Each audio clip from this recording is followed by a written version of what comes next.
ఒక్కరోజు ఒక సీఎం కానీ ఒక ఎమ్మెల్యే కానీ ఒక్కరోజు మేము ఇక్కడ ఉన్నాం కదా, ఒక్కరోజు మా లైఫ్ అనుభవించండి ఒకసారి. గవర్నమెంట్ పట్టించుకోవడం లేదు, ఎవరు పట్టించుకోవడం లేదు. మా జీవితం ఇంతే కదా సార్. చాలా ఫీల్ అవుతుంటాం అప్పుడు. ఒకసారి దేవుడిని తిట్టుకున్నది, దేవుడు ఎందుకు మనం ఇక్కడ వేసిండు బజార్ ఇట్లా ఇట్లా ఫీలింగ్ వస్తుంటది అప్పుడు. ఇక్కడ తల్లులు స్త్రీలు కదా, వీళ్ళు మహిళలు కదా, వీళ్ళు కదా. ఆ ఓట్లప్పుడు మీకు అది చేస్తాం ఇది చేస్తాము వస్తారు, పెద్ద పెద్దోళ్ళు వస్తారు. మనిషి జీవితంలో కూడు గూడు గుడ్డ ఈ 3 అత్యవసరాలు ప్రతి మనిషికి కావాల్సిన ఇక జీవన విధానానికి తోడ్పడే అంశాలు. ఇక వాటికి సంబంధించి ఇక కూడు గూడు గుడ్డ ఈ 3 అంశాలు ప్రభుత్వమే ప్రజలకు ఇక అందరికీ అందేలాగా చూడాల్సిన బాధ్యత ప్రజల ఏదైతే ప్రభుత్వాల పైన ఉంటుంది. నిజంగా ఉన్నత వర్గం పేద వర్గం ఈ 2 వర్గాల మధ్య భారతదేశం ఇప్పటికీ ఆ అసమానతలు నెలకొన్న నేపథ్యం కనబడతా ఉంది. నిజంగా చాలా మనం గొప్పలు చెప్పుకుంటాము 76వ స్వతంత్ర భారతదేశం అని. ఇక ఇప్పటికీ పేదరికం లేని భారతదేశంగా రూపుమాపమంటూ కూడా ఇక దేశ ప్రధాని చెప్తున్న మాటలు నిజంగా వట్టి మాటలుగానే ఉన్నాయా అంటే నిజంగానే అనిపిస్తుంది. ఈ వాతావరణం చూస్తే ఇప్పటికీ చెత్త ఏరుకునే బతుకులు అలాగే ఉండిపోతున్న పరిస్థితి. ఆ చెత్తలోనే మగ్గిపోతూ ఉన్నారు, మురికి కూపంలోనే మగ్గిపోతూ ఉన్న పరిస్థితి కనబడతా ఉంది. ఇక వారి బతుకులను ఒక్కసారి పరిచయం చేసుకుందాము. అసలు వాళ్ళ లైఫ్ స్టైల్ ఏ విధంగా ఉంటుంది, ఇక వారు చాలా సమస్యలు ఎదుర్కొంటున్నారని మొన్న ప్రజాభవన్కి వచ్చి చెప్పుకున్న సందర్భం. అక్కడే మనకు ఇక మేము ఏదో పూర్తిగా గుడిసెలేసుకొని బతుకుతున్న మా జీవితాల పైన గద్దల్లాగా రాబందుల్లాగా ఇక నెలవారీ 3,000 రూపాయలకు పైగా మా దగ్గర వసూలు చేస్తూ ఉన్నారంటూ కూడా ఆవేదన వ్యక్తం చేస్తున్న సందర్భం. ఇక వారి సమస్యలు ప్రభుత్వం వద్దకు తీసుకెళ్లే ప్రయత్నమే మైక్ టీవీ చేస్తూ ఉంది. రండి. వీళ్ళందరూ మా జనరేషన్ లో ఇది ఉంది. అప్పటి నుంచి ఎగిన వాళ్ళు ఉన్నారు. ఎన్నో ప్రభుత్వాలు మారినాయి, ఎంతో రాజకీయ నాయకులు సీఎంలు మారినారు, ఎమ్మెల్యేలు మారినారు, అందరు మారినారు. కానీ మా 30 సంవత్సరాల నుండి ఇక్కడే ఉన్నాం. ఈ బతుకులు ఇలానే ఎగుతున్నాం. వస్తారు మీకు తెలియదు, తెలంగాణ పరిపాలన 2 సంవత్సరాలు ఉంది. మా జీవితం ఇట్లే ఉంది. కొత్తగా కాంగ్రెస్ వచ్చింది, అయినా మారిందా? మారలేదు. ఎన్నో ప్రభుత్వాలు మారుతున్నాయి. మాకు రాలేదని మేము ఒక భ్రమలో ఉండిపోతున్నాం. మీలాంటి వాళ్ళు ఇంకా వచ్చి కొంచెం మేము ఉన్నాం, ఇక్కడ ఒక గుహలో ఉన్నాం. మమ్మల్ని కాస్త బయటకేసి మాకు కరెంటు, వాటరు, మాకు ఇండ్లు ఇప్పుడు ఎక్కడో ఇస్తామంటారు. మా చెత్త ఇదంతా క్రాప్ ఉంది, ఇదంతా వేసుకొని ఇస్తారా? బయట మాకు ఇండ్లు ఇస్తే వేసుకొని ఇయ్యారు. చెత్త వాళ్ళు బయటకు పోండి అని అంటారు. ఒక డాక్టర్కి రెస్పెక్ట్ ఇస్తారు, ఒక పోలీస్ వాళ్ళకి రెస్పెక్ట్ ఇస్తారు. మేము మొత్తం రోడ్లు మొత్తం క్లీన్ చేస్తాం, మాకు రెస్పెక్ట్ ఇవ్వరు. మేము ఏడ బతుకుతున్నాం అనేది మాకు రెస్పెక్ట్ ఇవ్వరు. మేము ఏం అడుగుతున్నాం? మాకు ఒక తిండి, మాకు ఒక ఇల్లు, అది కూడా ఇవ్వలేని పరిస్థితిలో ఉంది, దీన పరిస్థితిలో ఉంది వాళ్ళ గవర్నమెంట్. ఏం చేయాలి దీనికి? ఇంత ఆమె వాళ్ళ అత్తమ్మ వాళ్ళ జనరేషన్ ఒకటి, మళ్ళీ వాళ్ళ కొడుకుల్లో ఒక జనరేషన్. మా పిల్లలు స్కూల్కి పంపించాలంటే కూడా భయం అవుతుంది. పక్కన స్టూడెంట్స్ పిల్లలు ఉంటే వీళ్ళు అక్కడ ఉన్నారు, మూసీ రివర్లో ఉన్నారు, వాళ్ళు వద్దు వీళ్ళు అనే వేస్తున్నారు. చదువు కాడ కూడా అంటరానితనం అయిపోయింది మాకు. ఒక అంగన్వాడీ కేంద్రం లేదు, ఒక స్కూల్కి పంపించాలంటే భయం అవుతుంది. ఈరోజు రేపు పిల్లలు ఎట్లుంది అత్యాచారాలు. అయినా మా ఎంబడి పిల్లల్ని వేసుకొని చిన్న పిల్లల్ని వేసుకొని గల్లీల్లో సందుల్లో అంతా తిరుగుతున్నాం, సంచి మెడ వేసుకొని. మొన్న భవ్యశ్రీ, మొన్న పిల్ల సింగరేణి కాలనీ, ఇంకా ఎన్ని అవి ఏరియాలో ఉన్నారు, మెయిన్ ఏరియాలో ఉన్నారు. మేము ఎక్కడ ఉన్నాం? పాతబడ్డ చివర్లో ఎక్కడ ఉన్నాం, కనిపించని పరిస్థితుల్లో ఉన్నాం. మొన్న ఎమ్మెల్యే గారు వచ్చారు, ఎవరు? రాజాసింగ్. మీకు ఓట్లు వేస్తే మమ్మల్ని గెలిపిస్తే మీకు కరెంటు, వాటరు, ఇండ్లు ఇప్పిస్తా అన్నాడు. ఏదో వేసాడు, వైర్ ఇప్పించిందంట. అది కూడా మేడం ఎవరైతే కిరాయి తీసుకుంటున్నారో ఆమె మమ్మల్ని బెదిరిస్తుంది. మీరు ఎట్లా తీసుకుంటారు, ఎట్లా ఉంటారు మీరు చూస్తా, నేను కూడా గుండాలను వేసుకొచ్చి ఇప్పుడు మాట్లాడిన వాళ్ళ మీదకి అందరినీ గుండాలను తీసుకొని బెదిరిపిస్తున్నారు. మేము ఎన్ని రోజులు ఇట్లా బెదిరుకుంటూ ఉండాలి? ఈ టైం కానీ ఎట్లా బతికేస్తాం. నైట్ పోయి పాములు ఇట్లనే పోతుంటాయి, పాములు పెద్ద పెద్ద దోమలన్నా. ఇట్లా మీలాంటి వచ్చిన వాళ్ళ ముందరే ఎంతమంది ఎన్నో పాములు చంపి వాళ్ళ ముందర ఇలాంటి పరిస్థితుల్లో ఇలాంటి సిచ్యువేషన్లో మేము ఉన్నాం అని వాళ్ళకి చెప్పినాం కూడా. ఎన్ని రోజులు అన్నది? ఎన్నో మారుతున్నాయి, సీఎంలు మారారు, ఎమ్మెల్యేలు మారారు, లాస్ట్కి గవర్నమెంట్ కూడా మారింది. రేవంత్ రెడ్డి గారు ఫ్రీగా మహిళలకి టికెట్ లేని ప్రయాణం ఇచ్చారు. మరి మాకేమి ఇచ్చింది? మహిళలు మాకు ఒక బాత్రూమ్ సేఫ్టీ లేదు. షీ టీమ్స్ వచ్చినాయి, మాకేమొచ్చినాయి? ఏం రాలేదు. ఇలాంటి జనాలను చూసి కొంచెమన్నా కనికరి వాళ్ళు మా గురించి. ఎమ్మెల్యేలు వాళ్ళందరూ వచ్చినారు, అందరు వచ్చి కూడా ఇట్లా పట్టుకొని వస్తారు. వాళ్ళకే అంత అసభ్యకరంగా ఉన్నప్పుడు మేము ఈ మురికి వాడలో ఎట్లా జీవిస్తున్నట్లు? ఒక్కరోజు మా లైఫ్, ఒక్కరోజు ఒక సీఎం కానీ ఒక ఎమ్మెల్యే కానీ ఒక్కరోజు మేము ఇక్కడ ఉన్నాం కదా, ఒక్కరోజు మా లైఫ్ అనుభవించండి ఒకసారి. మరి ఈ భూమి వాళ్ళది అంటున్నారు కదా, ఇప్పుడు ఎవరైతే మిమ్మల్ని డబ్బులు అడుగుతుందో ఆ భూమి మాదే అంటుంది మరి ఆమె. అంటుంది. మరి మేమేం అనలేము కదా వాళ్ళని, మేము ఏం నిస్సహాయ స్థితిలో ఉన్నాం. మేము బెదిరిస్తే మేమేం చేస్తామన్నా? బెదిరించినప్పుడు మనం ఏం మాట్లాడనీకి వస్తుంది? ఇంత కొంచెం గొంతు ఎక్కువ మాట్లాడితే ఇక్కడ నుంచి పంపిస్తారు. మాకు ఎక్కడ గూడు లేదు, ఎక్కడ ఉండనిస్తారు మమ్మల్ని అనేది భయం. వాళ్ళు చెప్పినంత కాలం చెప్పినంత కిరాయి కట్టుకుంటొచ్చు. మారుతుంది, ఇంకా ఎలక్షన్లు వస్తున్నాయి, మారుతుంది మన లైఫ్. ఎవరో ఒక నాయకుడు మన చేయి పట్టుకుంటాడు, కొత్త లైఫ్ చూపిస్తాడు. ఏం చెప్పాలనుకుంటున్నావు? ఏం లేదన్న, అందరి ఒకటే మాట మీద ఉన్నాం. ఒక తల్లి పిల్లల్లాక అందరం. మాకు ఇక్కడే ఇండ్లు రావాలి, మాకు ఇక్కడే కరెంట్ రావాలి, ముఖ్యానికి వాటర్ ట్యాంక్ రావాలి. మాకు ఇండ్లు వచ్చే వరకు ఇంకా ఎంత వరకు మాకు ఎంత రక్తం ఉందో అంతవరకు మేము ఇక్కడనే పోరాడుతుంటాం. ఇది చూస్తున్నారుగా వీళ్ళ పరిస్థితి. ఇక మురికి కూపంలోనే మా జీవితాలంతా, ఎన్ని జనరేషన్లు మారినా కూడా మా జీవితాలు, మా పిల్లలు అందరూ మురికిలోనే ఉండాల్సిన పరిస్థితి ఏర్పడుతుంది. ప్రభుత్వాలు మారినాయి కానీ మా బతుకులు మాత్రం మారట్లేదు అంటున్నారు. నిజంగా 76 ఏళ్ళ ఈ స్వతంత్ర భారతదేశంలో ప్రభుత్వాలు మారుతూ ఉంటాయి కానీ ప్రజల జీవన ప్రమాణ స్థాయిలు మాత్రం ఇక పెరుగుతూ ఉన్నాయని చెప్తున్న ప్రభుత్వాల వీళ్ళని చూసైనా కూడా ఖచ్చితంగా నిజంగా ప్రజల పరిస్థితి ఏ విధంగా ఉందనేది మాత్రం చెప్పొచ్చు. ఇక వీళ్ళ యొక్క బాధలు మాత్రం ఇక చెప్పడానికి, వర్ణించడానికి కూడా అసలు సాహసం చేయలేని పరిస్థితి. ఎన్ని సంవత్సరాలు ఉంటాయి నీకు? నాకా సార్ 60 ఉంటుంది సార్. 60 ఉంటాయా? ఈ 60 సంవత్సరాలు 60 సంవత్సరాల నుంచి ఇక్కడ ఇక్కడ శివాజీ బీచ్ కింద ఉన్నాం. అప్పుడు అటుంటి వచ్చి ఇక్కడ మరి గుడిశాండ్ వేసుకొని ఇక్కడ ఉన్నాము. ఇంకా 30 సంవత్సరాలు వచ్చి ఇక్కడ మా 30 సంవత్సరాల నుంచి ఇక్కడే ఉన్నాం సార్, ఎక్కడేం పోలేదు. అయినా అప్పుడు కొంత నందనంలో ఇండ్లు వచ్చినా కదా, అప్పుడు ఇండ్లు వచ్చినప్పుడు మాకు డీడీ కట్టుకునేకి షార్ట్ కాక, డబ్బులు లేక ఇంకా అవి వెనక ఫస్ట్ అయినా సార్. అవి ఇంకా అటుంటి మేము ఇంకా ఇక్కడ వచ్చి గుడిశాండ్ వేసుకొని బతుకుతున్నాము. ఇంకా అంతే సార్. మూసి వరద వచ్చినప్పుడు ఎట్లుంటది ఇక్కడ పరిస్థితి? మూసి నది వచ్చినప్పుడు పోలీసులు వస్తారు, వాళ్ళందరూ చూసుకుంటారు పోతారు. మీరు పేకెక్కండి, గడ్డెక్కండి, మర్శనంగా ఉండండి, నది వస్తుందని ఇటు వరకు వస్తారు చిన్న నీళ్ళు. ఇటు వరకు వచ్చినప్పుడు సార్లు వాళ్ళందరూ వచ్చి జీపులు వస్తాయి, మంచిగా ఉండండి, మా మర్శనంగా ఉండండి, ఎవరు కింద పోవద్దండి అని చెప్తారు సార్ పోలీసులు. కానీ ఒక పొద్దున మా సార్ వచ్చి చూసుకొని పోతారు. ఏం చెప్పాలనుకుంటున్నావు? ఈ 60 ఏళ్ళ జీవితం చూసినావు, వీళ్ళందరి అంటే దాదాపు 60 ఏళ్ళలో 30-40 ఏళ్ళు చెత్తేరుకుంటూనే ఉన్నావు నువ్వు, అంతేనా? ఏం చెప్పాలనుకుంటున్నావు అసలు? ఏం చెప్తావు సార్, మరి గవర్నమెంట్ పట్టించుకోవడం లేదు, ఎవరు పట్టించుకోవడం లేదు. మా జీవితం ఇంతే కదా సార్, ఎవరినేమో పట్టుకున్నా కానీ ఎవరు ఏం కావడం లేదు. మా జీవితం ఇంతే అనుకున్నాము, ఒక శైలి ఎత్తుకున్నాము, ఒక మనుషులకు పనులు చేసుకొని బతుకున్నాము. ఎవరికి చెప్పుకున్నా ఎవరేం తీర్చలేదు కదా మాకు, కానీ ఒక ముసా నదులనే బతుకుంటూ ఉన్నాం అంతే సార్. మీరు రోజంతా కష్టపడతారు, ఇక్కడ ఇబ్బందులు ఏమున్నాయి ఇక్కడ? మరి ఇబ్బందులు అంటే చాలా కరెంట్ లాక, నీళ్ళు లాక. ఇప్పుడు నీళ్ళు పోవాలంటే ఆ గుడికాడికి ఆ సౌలతులే పోవాలి సార్. ఆ సౌలతులు వచ్చింటే ముసలిలో ఏం చేస్తారు, ఇట్లా వాళ్ళు ఏం వేసుకొచ్చుకుంటారు. ఆమె కొడుకు లేడు, ఎవరు లేరు, అనాథ బతుకు. ఇప్పుడు 2 ముసలోళ్ళు, వాళ్ళకి ఎవరు వేసుకొస్తారు? మరి ఆయనకి అనాథి, ఇంకో ఆయన అనాథి ఉన్నాడు, ఇంకో మనిషి ఉన్నాడు, లైఫ్ ఆయన కాళ్ళు అనాథి, ఆయనకి ఎవరు వేసుకొస్తారు? కొడుకుల్లో కొమ్మల్లో.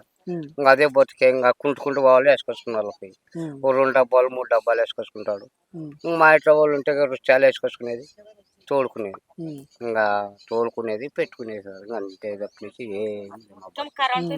కరెంటు నీళ్ళు ఉంటే మా పరిస్థితి బాగుంటుంది. ఎట్లుంది ఇక్కడ పరిస్థితి? ఎట్లుందంటే మంచిగా లేదు సార్ అంతా. మరి ఎందుకు చదువుకోలేదు? 7th తర్వాత ఎందుకు చదవాలి? చదివించేంత కెపాసిటీ వీలుకున్నారు కదా సార్. మా నాన్ననైనా ఇది బంద్ చేపించి మా కచ్చరి ఏర్పించారు నన్ను. ఇట్లా పని చేస్తుంటేనే వచ్చా మేడం అని మేడం పట్టుకుపోయి హాస్టల్ వేసింది నన్ను. హాస్టల్ వేసి చదువుకున్నా బాగానే. చదువుకున్న తర్వాత ఇంకెక్కువ చదివిపోకుండా వీళ్ళు నన్ను తెచ్చి కచరా ఏర్పించారు. కచరా ఏరుకుంటే ఇంక ఇట్లా మళ్ళీ ఇట్లా జరిగిపోతుంది అంతా. మళ్ళీ ఇప్పుడు చదువుకుంటావా మరి? చదివిపిస్తా ఇప్పుడు నాది 32 సార్. ఇప్పుడు ఇంకేడు చదువుతా సార్ చదివి. అందుకే వీళ్ళు అందరు చదువుకోవాలని అందరికి బాగానే చెప్తా సార్. అందరు పిల్లలందరికీ ఎవరిని ఉండనేను ఇంటికాడ. మా శివని పొద్దున్న లేపి నేనే స్కూల్కి ఇడిచి వస్తా పిల్లల్ని. ఎట్లా అనిపిస్తుంది ఇప్పుడు బయట పబ్లిక్ ను చూస్తే, ఇప్పుడు మీ లైఫ్ ను చూస్తే? ఎందుకంటే నువ్వు ఎంతో కొంత 7th దాకా చదివినావు అంటే నీకు ఫీలింగ్ వస్తుంది. చాలా ఫీల్ అవుతుంటాం అప్పుడు. ఒకసారి దేవుని తిట్టుకున్నది, ఒకసారి వీళ్ళని తిట్టుకుంటా. దేవుడు ఏం చేసిండు? దేవుడు ఏమంటే దీంట్లో పుట్టించిండే అనిపిస్తుంది ఒకసారి. మా మామూలుగా యాక్చువల్గా మాట్లాడేటప్పుడు అనుకుంటాం దేవుడు ఎందుకు మనం ఇక్కడ వేసిండు బంజారా హిల్స్లో ఇట్లా ఇట్లా ఫీలింగ్ వస్తుంటుంది అప్పుడు. ఇట్లా ఏం చెప్పాలనుకుంటున్నావు మరి? నేను ఏం చెప్పాలనుకుంటున్నాను సార్, ఇక్కడ కరెంటు కావాలి సార్. కరెంటు, నీళ్ళు, లేడీస్కి బాత్రూమ్ కావాలని ఆలోచన చేస్తున్నాను సార్. ఎక్కడి నుంచి వచ్చారు మీరు? మేము కర్నూలు నుండి వచ్చినాం సార్. 30 ఏళ్ళు అవుతుంది మేము వచ్చి. మా పిల్లలు సన్న పిల్లలు, మా పిల్లలు ఇదే పనే, మా ఇదే పనే. మాము సత్త తీయకపోతే ఊరు 3 రోజులకే ఊరు నిండిపోతుంది హైదరాబాద్. మాము సత్త ఏరుకొని బతుకుతున్నాము. మమ్మల్ని వాళ్ళు ఇల్లు వస్తారు ఓట్లప్పుడు, మీకు అది చేస్తాం ఇది చేస్తామంటారు. ఇవాళ రేపు సిటీలా కరెంటు లేనోళ్ళు ఉన్నారా? మేమున్నాము. దీపాలు పెట్టుకొని ఉన్నాం. సంవత్సరంన్నర నుండి లైట్ అనేదే లేదు. ఇంకా ఎండాకాలం అయితే బయట పండుకుంటాము, ఈ సత్తలోనే పండుకుంటాము, ఈ సంతల్లోనే పండుకుంటాము. మాకు దేవుని దయ ఏది ఇంత పాము కొరకలే, ఏం కొరకలే. ఇంతింతలా పాములు ఉన్నాయి. కాకపోతే భగవంతుడు మా బతుకే ఇది. మా కర్నూలు కల్లా ఏం లేవు, చేనులు లేవు, ఇండ్లు లేవు, ఏం లేవు. ఇక్కడే మా బతకంతా, మా జీవనమే ఇక్కడ.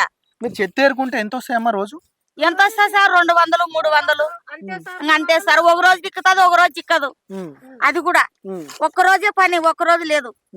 ఇంకా మందులు వారుడు వచ్చి పిల్లలకి తల్లులకి మాకు బట్టలకి ఇంకా మా మొగులు తాగేకి ఇదే సరిపోతుంది. నెల వచ్చే వరకు ఇంకా అదే బాకీ అయిపోతుంది.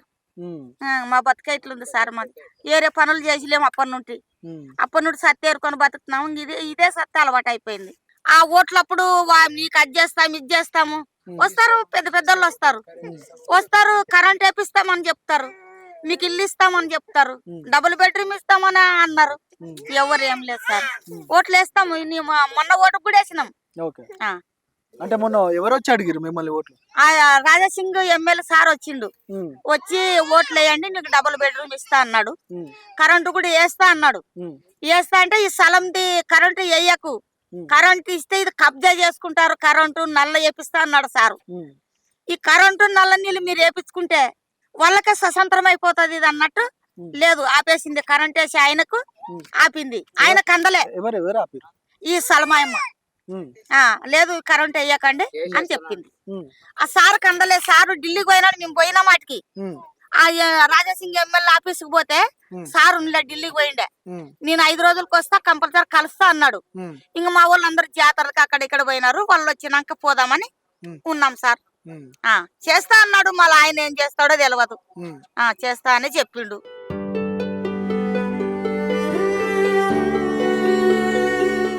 వీళ్ళ దుర్భర పరిస్థితిని మాట్లాడుకునే ముందు ఈ దేశ ఈ రాష్ట్ర పాలకుల గురించి ఒక మాట మాట్లాడుకోవాలి.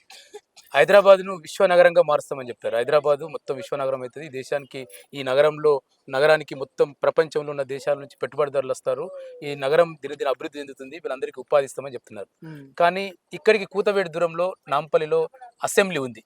ఈ రాష్ట్రంలో ఏమేమి సంక్షేమ కార్యక్రమాలు చేయాలి, ఏం చట్టాలు చేయాలి అని ఆ సభ నిర్ణయిస్తుంది.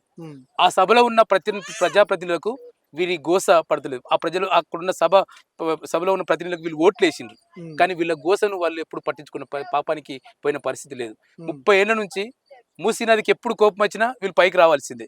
మళ్ళీ గుడిసెలు వేసుకోవాలి, మళ్ళీ గుడిసెలను తీసేస్తారు. గుడిసెలని నదిలో కొట్టుకపోతుంటాయి, వస్తువులు పోతాయి, నూనె పోతుంది, రైస్ పోతుంది, బట్టలు పోతాయి, తిరిగి మళ్ళీ వేసుకోవాలి. అంటే ఎప్పుడు వర్షాధార పరిస్థితి వచ్చినప్పుడు వీళ్ళ పరిస్థితి అత్యంత దారుణంగా ఉండే పరిస్థితి ఉంటుంది. అప్పుడు ఇక మనం ఆ వరద వస్తే వరద బాధితులు ఎట్లుంటారో మనందరికి తెలిసిన విషయమే. అప్పుడు తిండి ఉండదు, ప్రభుత్వం ఎంతో కొంత ఎక్కడో షెల్టర్లో పెట్టి మళ్ళీ చెదురుకొని పోయే పరిస్థితి ఉంటుంది. అంటే చాలా దుర్భరమైన పరిస్థితి ఉంది. అంటే ఈ నగరాన్ని క్లీన్ చేస్తున్నారు వీళ్ళు. మనం ఈ నగరంలో ఉన్న 2 కోట్లకు పైగా జనాభా రోజు వేసే చెత్తను వీళ్ళంతా క్లీన్ చేస్తా ఉన్నారు. వీళ్ళు క్లీన్ చేయకపోతే ఈ నగరం బాగుపడదు. ఈ నగరం మొత్తం దుర్గంధంతో నిండిపోతుంది వీళ్ళు లేకపోతే. కానీ ఈ నగరంను దుర్గంధం నుంచి విముక్తి చేస్తున్న వీళ్ళు మొత్తం దుర్గంధంలో ఆ దుర్వాసనతోటి కొట్టి ఇంతకుముందు ఆమె చెప్పింది కదా, ఈ వాసనతో పిల్లలు ఎట్లా భరిస్తారు, పిల్లలు ఎట్లా ఉంటారు. వేరే వాళ్ళు కొత్త వాళ్ళు వస్తే కొద్దిసేపు ఉన్నాం మనం, ఇక కొద్దిసేపు ఉంటే ఇక్కడ మనకు కూడా దగ్గొస్తుంది, రకరకాల వచ్చే పరిస్థితి, అంటే రకరకాల వ్యాధులకు గురయ్యే పరిస్థితి కూడా వచ్చే పరిస్థితి ఉంటుంది. కాబట్టి మేము ప్రభుత్వాన్ని ఒకటే కోరుతా ఉన్నాం. పాత ప్రభుత్వం పోయింది, కొత్త ప్రభుత్వం వచ్చింది. కొత్త ప్రభుత్వం పేదల ప్రభుత్వం అని చెప్తున్నారు, కొత్త ప్రభుత్వం ఇందిరమ్మ ప్రభుత్వం అని చెప్తున్నారు. ఇందిరమ్మ అంటే పేదల పట్ల కొంచెం కన్సర్న్ ఉంటుంది అని చెప్తుంటారు. కానీ ముఖ్యమంత్రి గారు చెప్తున్నారు ఏంటంటే, మీ అసెంబ్లీకి, మీ సచివాలయానికి మీరు ఇట్లా రోజు వెళ్తూ ఉంటారు, ఈ తోపుంటే మహబూబ్నగర్ వెళ్ళినప్పుడు, ఇంకో దాంట్లో వెళ్ళిపోయేటప్పుడు ఒక్కసారి ఇక్కడ ఆగి ఈ క్షణం చూసి వీళ్ళ బతుకులను ఒక మౌలికమైన మార్పు. వీళ్ళు కోరుతుంది గొంతమ్మ కోరికలు కోరతలేదు. ఇంతకు రంగమ్మ చెప్పినా, ఇంకొక చెప్పినా మాకు నీళ్లు కావాలి. అసలు నీళ్ళ కోసం అడగన్నా ఈ దేశంలో? నీళ్ళ కోసం, తాగునీళ్ళ కోసం పైసలు ఉన్న వాళ్ళు బిస్లరీ వాటర్ కొనుక్కుంటారు. కానీ వీళ్ళు నల్లా నీళ్ళ మీద ఆధారపడే వాళ్ళు. గత ప్రభుత్వం చెప్పింది మొత్తం ఈ రాష్ట్రంలో ప్రతి ఒక్కరికి మేము నల్లా కనెక్షన్ ఇచ్చామని చెప్పి, మిషన్ భగీరథ. మరి వీళ్ళు లేరా? మిషన్ భగీరథలో వీళ్ళు లేరా? ఈ తెలంగాణ అభివృద్ధిలో వీళ్ళు భాగస్వామి కారా? వీరు కర్నూలు ఇతర రాష్ట్రం నుంచి ఒకప్పుడు ఉమ్మడి రాష్ట్రం వేరే ప్రాంతం నుంచి వచ్చి ఉండొచ్చు. కానీ ఈ హైదరాబాద్ సుందరీకరణ చేస్తారు. ఈ హైదరాబాద్ జీడిపిలో వీళ్ళ భాగం.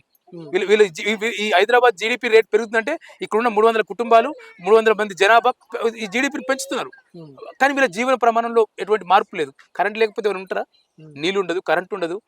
మహిళల గురించి చాలా మాట్లాడుతుంటారు. మహిళలకు మేము అంటే బాత్రూమ్లు కట్టించడం, టాయిలెట్ కట్టించడం, వాళ్ళ ఆత్మగౌరవాన్ని మేము ఇంతకుముందు ఆమె చెప్పింది కదా, గౌరవం గురించి మాట్లాడింది కదా, ఆ గౌరవం గురించి మేము ఆత్మగౌరవాన్ని కాపాడుతున్నారు. ఎక్కడ కాపాడుతున్నారు? ఇక్కడ తల్లులు స్త్రీలు కదా, వీళ్ళు మహిళలు కదా, వీళ్ళు కాదా? వీళ్ళు ఎక్కడ పోవాలి? ఒంటికి వస్తే ఇంకో 2 దానికి వస్తే అంటే చెట్టు చాట్లకు పరిస్థితి. ఇక్కడ ఉజ్వల కనెక్షన్ ఉందా లేదా, వీళ్ళకి రేషన్ కార్డు ఉందా లేదా, అంగన్వాడీ టీచర్ రాదు, అంగన్వాడీ సేవలు అంతా ఇక్కడ గర్భవతులు ఉంటారు, ఇక్కడ బాలింతలు ఉంటారు, ఇక్కడ పిల్లలు ఉంటారు, బడి మానేసిన పిల్లలందరూ ఉంటారు. కానీ ఇక్కడ అంగన్వాడీ సేవలు అమలు కావు. ఇక్కడ స్కూలు, ఈ పిల్లలు ఇక్కడ ప్రభుత్వ స్కూల్ నాంపల్లి స్కూల్కి పోతే అక్కడ తల్లిదండ్రులు అక్కడ పిల్లలు ఏమంటారు, ఈ చెత్త కార్మికులు, మీరు మా స్కూల్కి రావద్దు అని చెప్పి బయటకు పంపించేశారు. చాలాసార్లు ప్రయత్నం చేశాం, అధికారులతో మాట్లాడడం, టీచర్లతో మాట్లాడడం, మేము ఎందుకు అట్లా అన్నమంటారు. కానీ వీళ్ళు మళ్ళీ పోతే వీళ్ళు చెత్త వాళ్ళ పిల్లలు, వీళ్ళ దగ్గర వాసన వస్తుంది. ఇంకొక సమస్య, దాదాపు రోజువారీ వాళ్ళు చెత్త ఏరుకోవడం వల్ల, దాన్ని పోగు చేసుకొని మిగతా అమ్ముకోవడం వల్ల రోజు 300-400 రూపాయలు వస్తున్నాయని అంటున్నారు. అంటే దాదాపు వాళ్ళకి నెలకి ఒక 10,000 రూపాయలు వస్తాయి. ఆ 10,000లో 3,000 రూపాయలు రెంటే కట్టే పరిస్థితి వచ్చింది. నిజంగా వీళ్ళు చెప్తున్న సమస్య ఆ రెంట్కు సంబంధించి, ఈ ల్యాండ్ ఏదైతే మీరు చాలా రోజుల నుంచి ఫైట్ చేస్తున్నారు, ఎవరైతే పేరేదో చెప్పారు మీరు, ఆ పేరుకు సంబంధించి అసలు ఆమెదైనా ల్యాండ్ ఏంటి ఇక్కడ పరిస్థితి? ఇది ప్రభుత్వ స్థలం. ఇది నిజాం ఒక స్థలంని కాపాడే నిజాం పోయిన తర్వాత రాష్ట్రం వచ్చింది కదా. మీ దగ్గర ఏమైనా ఎవిడెన్స్ ఉన్నాయా? అంటే ఎవిడెన్స్ కాదు కానీ కోర్టులో కూడా ఇది కేసు. కోర్టు ఇది ప్రభుత్వ స్థలం అని తేల్చి చెప్పింది. హైకోర్టు 2008లో ఒక ఆర్డర్ ఇచ్చారు. ఆమె పేరు ప్రీతి సింగ్ అని చెప్తా ఉన్నారు. ఆమె ఏమంటది, ఇది నా భూమి అంటది. వీళ్ళు అడుగుతా ఉన్నారు, వీళ్ళు ఇది మీ భూమి ఎట్లయితుంది, ఇది ప్రభుత్వ భూమి కదా, ఇది నీటిపారుదల శాఖకు సంబంధించిన మూసీ నది అంటే నీటిపారుదల శాఖ మంచి. ఇంతకుముందు ఇక్కడ ఉద్యానవనం పెంచింది నీటిపారుదల శాఖ. అంటే ఇక్కడ కొంత చెట్లు పెంచి అరటి చెట్లు కొంత వచ్చేసి, అంటే ఇది ప్రభుత్వ స్థలం. ఇది ఏ ప్రైవేట్ వ్యక్తుల స్థలం కాదు. కానీ మనం హైదరాబాద్ లాంటి నగరంలో ఏం చూస్తాము, గుండాలది, రౌడీలది, ముఖ్యంగా ఇది పాత బస్తీకి దగ్గర ఉన్న ప్రాంతం. వీళ్ళకు ఒక రక్షణ లేదు పరిస్థితి. ఏం చెప్పింది, మా అమ్మాయిలకు రక్షణ లేదు. ఒకప్పుడు ఇక్కడ గంజాయి వచ్చిన వాళ్ళు, ఇక్కడికి కొత్త వాళ్ళు రావాలంటే భయం అవుతుంది. రెండోది వీళ్ళకి ఎవడో వస్తాడో తెలియదు. ఇంతకుముందు మన ఇక్కడ తిరుగుతుంటే ఎవడో వచ్చిపోతాడు, మాదేమో పోయిందని చెప్పి, అంటే రిక్షా పోయిందని చెప్తున్నారు. అరే వీళ్ళు చెత్తని క్లీన్ చేస్తారు, ఎవడో ఏదో రకరకాల పేరుతో వస్తారు. అందరు ఇళ్ళలో ఉండడానికి రూల్ లేదు. పెద్ద మనుషులందరూ ఇప్పుడు మొగలందరూ ఇంటిగా ఉంటారా? కొంతమంది శాద కాకుంటారు అమ్మాయిలు, కొంతమంది అబ్బాయి రకరకాల జలాలతో ఉంటారు. ఏమైనా జరిగితే ఏమైంది? ఇంతకుముందు కూడా అత్యాచారం జరిగింది. ఒక ముస్లిం అమ్మాయి మీద కూడా వచ్చి అత్యాచారం చేసిపోయాడు. దిక్కు లేదు, రక్షణ లేదు. అంటే వీళ్ళకు ఒక రక్షణ, నగరంలో ఒక స్త్రీలకు, మహిళలకు రక్షణ ఉండాలి. అటువంటి రక్షణ ఇవాళ లేదు. వీళ్ళు మీలాంటి, మీకు ఎట్లయితే పిల్లలు ఉన్నారో వీళ్ళు కూడా పిల్లలు ఉన్నారు. మీకు తల్లులు ఎట్టురు, వాళ్ళకి తల్లులు, మీకు సోదరులు ఎట్టురు, వాళ్ళు కూడా సోదరులు, మీకు భార్య ఎట్టురు, వాళ్ళు కూడా భార్య. అటువంటి వాళ్ళు మహిళలు, వీళ్ళు మహిళలు, పురుషులు, పిల్లలకు చదువు లేదు. రాష్ట్రం ఏం చెప్తారు, మొత్తం దేశం అంతా విద్యలో ముందందుకు వేస్తుందని చెప్తారు. Yes. మనకు కనిపిస్తున్న పిల్లలు బడికి పోకుండా ఇక్కడ చెత్తేరుకుంటారు. నిజమన్నా. ఇంకొకటి మీరు అన్నట్టుగా పిల్లలు బాల్యం అంటే మొత్తం ఈ మురుకు కూపంలోనే చెత్తలోనే గడిచిపోతున్న పరిస్థితి కనబడతా ఉంది. చాలా మంది పిల్లలు నిజంగా స్కూల్కి వెళ్ళాల్సిన పిల్లలు ఇక్కడే ఉండిపోతున్న పరిస్థితి. ఇక కొంతమందిని చూద్దాం. అసలు ఆ అబ్బాయిని చూస్తున్నట్టయితే అసలు వీడు ఇప్పుడే ఇక్కడ చెత్తేరుకునే సిచ్యువేషన్స్లో ఇక్కడ వీళ్ళతో పాటు ఉంటే వీని భవిష్యత్తు ఎట్లా ఉండబోతుంది అనేది మాత్రం భయంకరంగా మనం చెప్పాలి. ఏ క్లాస్ చదువుతాడు? పోతలే స్కూల్కి పంపిస్తలే. నువ్వేం చేస్తావు? నేను కూడా కాయిదాలు ఎత్తావు. మరి నువ్వు కాయిదాలు ఎత్తావు, నీ కొడుకును కూడా అట్లనే పరిస్థితి. ఏం లేదు సార్, మార్చాలనుకుంటే మార్చాలనే ప్లేస్ కాదు ఇది. మా గురించి అయితే ఎవరు పట్టించుకోవడం లేని వల్ల మరి మా తల్లిదండ్రులు కూడా ఇక్కడే ఉండేవాళ్ళు. ఇప్పుడు ప్రజెంట్ మా జనరేషన్ కూడా ఇక్కడే సిలబస్ అయింది. ఇప్పుడు మా వాళ్ళని కూడా చేంజ్ అని చేసుకున్నామంటే కొద్ది కాలం వరకు అయితే సార్ వాళ్ళు మేడం వాళ్ళు ఇక్కడే పెట్టించిండ్రి. చిన్న అంగడవాణి సెంటర్ లాగా మీకు వాళ్ళు ఆ మేడం వాళ్ళు కూడా వస్తలేరు ఇప్పుడు. ప్రజెంట్ వస్తలేరు వాళ్ళు కూడా రావునందువలన కాస్తంత వదిలేస్తున్నాం. ఇంకా కొద్దిగా 1వ తరగతి వాళ్ళనైతే అక్కడ ఉస్మాన్ గంజి దగ్గర వదిలేసి వస్తున్నాం. కొద్దిగా మాకు కూడా పోవడానికి రావడానికి కూడా చాలా కష్టం. ఎందుకంటే పని చేసుకునే మూమెంట్లో స్కూల్కి వదిలేసి వస్తే మాకు పని లేదు.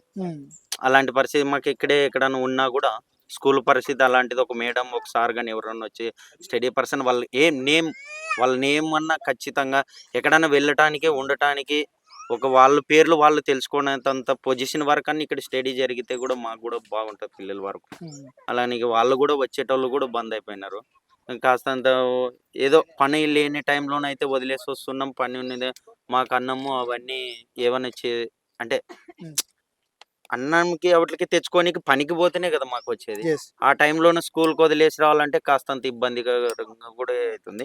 అందుకే ఇంక ఇలాగా పని పరిస్థితి. చూశారుగా, ఇక రెక్కాడితే డొక్కాడని ఈ నిరుపేదలు ఇక 4 ఇళ్ళు తిరిగి చెత్త పోగు చేసుకొని అమ్ముకునే ఈ అట్టడుగు వర్గాలు ఇక వీరిని పీడించుకొని నెలల వారీగా డబ్బులు వసూలు అంటే దాదాపు 10 సంవత్సరాల నుండి డబ్బులు వసూలు చేస్తున్నారని ఆవేదన వ్యక్తం చేస్తూ ఉన్నారు. నిజంగా ఈ ల్యాండ్ ఆవిడదేనా? ల్యాండ్ ఆవిడది కాకపోతే ఇన్ని రోజులు వసూలు చేసిన డబ్బులను మాత్రం ఇక అధికారులు అదేవిధంగా ప్రభుత్వం దీనిపైన దృష్టి సారించాలి. అక్కడ నుండి రికవర్ చేసుకొని వీళ్ళకు ఈ పేదలకు పంచి ఇవ్వాల్సిన బాధ్యత మాత్రం ఇక అధికారుల పైన అదేవిధంగా ప్రభుత్వం పైన ఉందని చెప్పొచ్చు.